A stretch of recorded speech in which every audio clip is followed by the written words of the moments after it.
आपका भी जब घर में झगड़ा हो किसी का, तो आपसे मेरी प्रार्थना है कि उस झगड़े को रोकने का प्रयास कीजिए। रिश्तों में कैंची चलाने से पहले सुई चलाना चाहिए। कैंची चलती है तो क्या होता है, एक का दो, और सुई चलती है तो दो का हाँ। रिश्तों में कभी कैंची ना चले, रिश्ते में जब चले सुई बन करके जोड़ने का काम करना है, कैंची बन के तोड़ने का काम। पति पत्नी का झगड़ा है तो माता पिता को, सास ससुर को मिलजुल करके पति पत्नी में सुलह करानी चाहिए। लेकिन आजकल के लोग सुलह कराने की जगह और पति पत्नी को भड़का देते हैं। लड़के का पक्ष लड़के के माता पिता, लड़की की माता पिता, तू यहां आ जा, मैं तेरी तरफ से लो। रूस यूक्रेन की तरह युद्ध चालू, यहां से परमाणु हमला, वहां से मिसाइल दागी गई, पत्नी की तरफ से एक मिसाइल दागी गई। खबरदार शकल न दिखाना।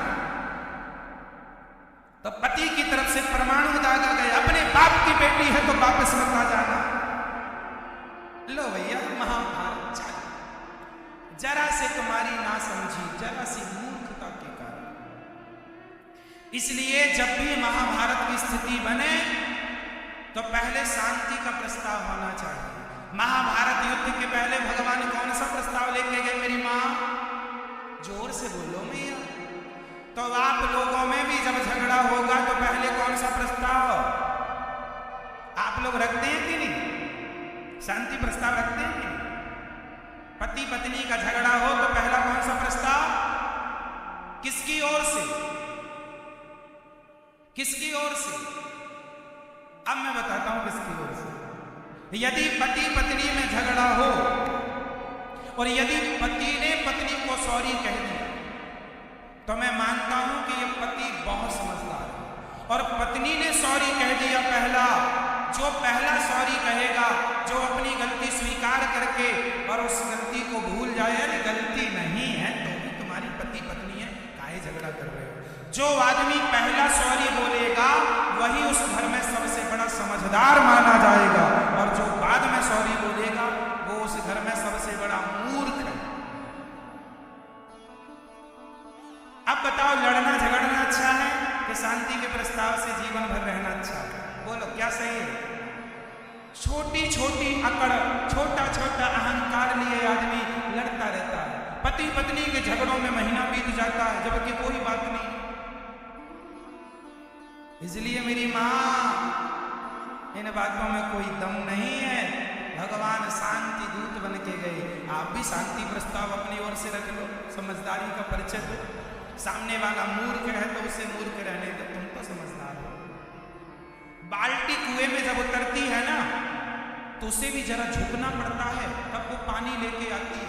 यदि बाल्टी कुएं में जाए और खड़ी ही रहे, ऐसी बाल्टी खड़ी रहे तो क्या भरेगी? कुएं में उतर के ना वो ऐसे पलट जाती है, झुक जाती है। सही है क्या मेरी मां? आपने कभी कुएं से पानी भरा? नहीं भरा होगा तो फिर आपको ज्ञान नहीं होगा। हमने भरा है। तो कुएं में जब बाल्टी उतरती है तो वो झुकती है, झुकती है तो भरती है।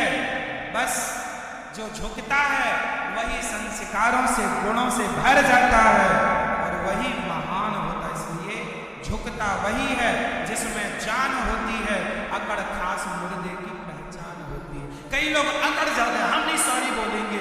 भाई भाई का झगड़ा हुआ, बड़ा भाई अकड़े बैठा है, मैं नहीं, तो ये भाई नहीं है, मुर्दा है। अकड़ता कौन है? मुर्दा। मरने के बाद ना बॉडी अकड़, इसलिए जब आदमी को ले जाते हैं ना, बांध के ले जाते हैं। आपने देखा कि नहीं? अर्थी को बांध के ले जाते हैं मैया, और कस के बांधते हैं, 2-3 गांठ खोले ना, उठ के भाग ना जाए, है ना मैया? आपके यहां बांध के ले जाते हैं कि नहीं? हमारे यहां तो कस के बांधते हैं, थोड़ा बहुत प्राण बचे हो तो निकल ही जाए।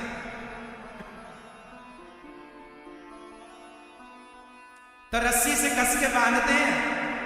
काहे बांधते हैं? अकड़ू है ना, बड़ा अकड़ू, अकड़ मुर्दा अकड़ जाता है, बड़ा बैठ जाए ऐसे इसलिए बांधते हैं। समझो, अकड़ तो मुर्दों में होती है, अकड़ तो जोर से, अकड़ तो मुर्दों में होती है। आप जिंदा हैं इसलिए झुकना सीख लो, जिंदा ही झुक सकता है। अकड़ तो मुर्दों की पहचान होती है। जीते जी अकड़ा तो ये वो मरा मुर्दा है, ये जिंदा मुर्दा, इसलिए अकड़ नहीं। अच्छा, मुर्दे के संग बहुत सारी चीजें सीखने जैसी है। सुनो, हमारे यहां जब मुर्दे को ले जाते हैं ना तो रास्ते भर बतासा, कहीं मुरमुरा, कहीं मखाने। किसी क्षेत्र में बतासा फेंकने की परंपरा है, कहीं मुरमुरा और कहीं मखाना। आपके यहाँ भी इनमें से कोई एक ही परंपरा होगी। मुर्दे को ले जाते हैं तो संग में क्या फेंकते जाते हैं? जब बोलते ना राम नाम सत्य है तो पीछे से मुर्दे के ऊपर मखाना या मुरमुरा, मुरमुरा मतलब भेलपुरी जो बनती है उसकी कुछ वही मुरमुरा होता है, चावल का बनता है। मखाना भी या बतासा। आपके यहाँ क्या फेंकते हैं? बतासा फेंकते हो, मखाने फेंकते हो। चलिए, कुछ भी आप समझो, सब जगह की अपनी अपनी मान्यता परंपरा, पर फेंकते जरूर। एक सज्जन ने हमसे पूछा, महाराज जी मुर्दे के संग बतासा क्यों फेंक रहे, मखाना? तो तीनों का गुण एक सा होता है। सुनो, मखाना भी फूला होता है, फूला ऐसे। मखाना मुंह फुलाए रहता है कि नहीं? और बतासा भी फूला होता है, उसको ऐसे मारो तो पिस जाता है, फूला रहता है बतासा। और मुरमुरा भी ऐसे फूला रहता है, मुरमुरा। चलिए, तो मुर्दे के ऊपर ये इसलिए फेंके जाते हैं, दुनिया वालों देख लो, सारी जिंदगी ये भी फूला फूला घूम रहा था। एटीट्यूड, अहंकार में फूला, मैं ये, मैं वो, मैं फलाना हूं, मैं ढिमका हूं, मेरे पास गाड़ी बंगला। और अब देखो कहां गई इसकी अकड़। अब बोल, पड़ा, अब बोल, कुछ नहीं बोल रहा, पड़ा। तो जैसे मखाना पिचक गया, मुरमुरा पिचक गया, बतासा पिचक गया, ऐसे इसका घमंड भी पिचक गया। देख लो दुनिया वालों, करो तुम भी घमंड, तुम्हारा भी फेंका जाएगा एक दिन। बतासा वो भी पिचक जाएगा, तुम्हारा घमंड ज्यादा दिन का नहीं है, इसलिए अभी मिटा दो। सही है? एक चीज और फेंकी जाती है मुर्दे के ऊपर, पैसा। हमारे यहां सिक्के फेंकते हैं, 2 रुपए, 5 रुपए, 1 रुपए। पहले चवन्नी और पहले पंजी फेंकी जाती थी। किसी ने कहा, भाई साहब मरे आदमी के ऊपर पैसे क्यों फेंके जा रहे हैं? कारण है, मुर्दे के ऊपर ना पैसे फेंके जाते हैं। 10 रुपए का सिक्का, 1 रुपए का, 2 रुपए का। क्यों फेंका जा रहा है? अरे भाई मुर्दे राम, मुर्दे उठो। सारी जिंदगी पैसा समेटते रहे, पत्नी को समय नहीं दिया, बच्चों को संस्कार नहीं दिया, अच्छी बातें नहीं की, पैसा समेटते रहे, मर गए समेटते समेटते। अब तुम्हारी छाती पे पैसे पड़े हैं, दम है तो उठा लो।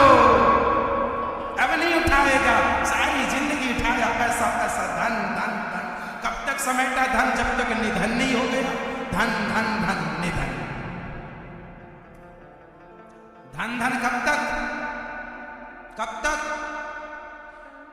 रोज आया धन धन धन धन, आखिरी में आया निधन। ये आदमी की पूरी यात्रा धन से शुरू करता है, निधन में जाके रुक जाता है। निधन हो गया। धन में एक ही अक्षर तो जोड़ा, नी, निधन।